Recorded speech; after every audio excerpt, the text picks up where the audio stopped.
الحمد للہ وکفى والصلاة والسلام على عباده الذين اصطفى اما بعد فاعوذ باللہ من الشیطان الرجیم بسم اللہ الرحمن الرحیم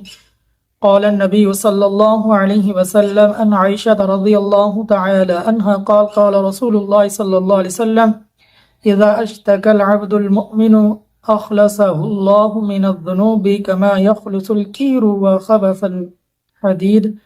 صدق اللہ العظیم۔ محترم ناظرین اکرام، السلام علیکم ورحمۃ اللہ وبرکاتہ۔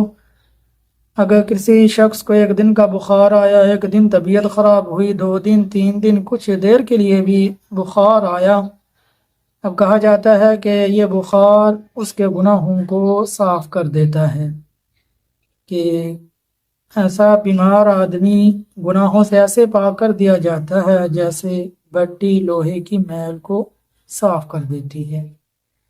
تو محترم ناظرین اکرام، ایک بہت ہی پیاری حدیث شریف جو میں نے تلاوت اپنے بہت ہی پیارے ناظرین اکرام کے سامنے تلاوت کی، تو اب اس کا مفہوم آپ کی خدمت میں پیش کرنے لگا ہوں۔ محترم ناظرین اکرام توجہ فرمائیے گا۔ سیدہ طاہرہ مطہرہ ام المؤمنین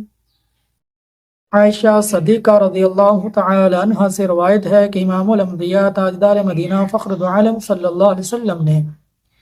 ارشاد فرمایا کہ جب مومن بندہ بیمار ہوتا ہے تو وہ مومن بندہ اپنے گناہوں سے اس طرح پاک کر دیا جاتا ہے جیسے بھٹی لوہے کے میل کو صاف کر دیتی ہے،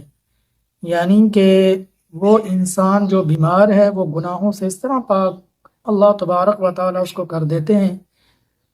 جیسے کہ اس کے ذمے کوئی گناہ ہی نہیں، جیسے کہ بھٹی لوہے کی میل کو جلا کر راکھ کر۔ یہ دیکھیں کتنی پیاری حدیث شریف میں نے آپ کی خدمت میں پیش کی۔ اللہ سے دعا ہے اللہ ان باتوں پر عمل کرنے کی توفیق عطا فرمائے۔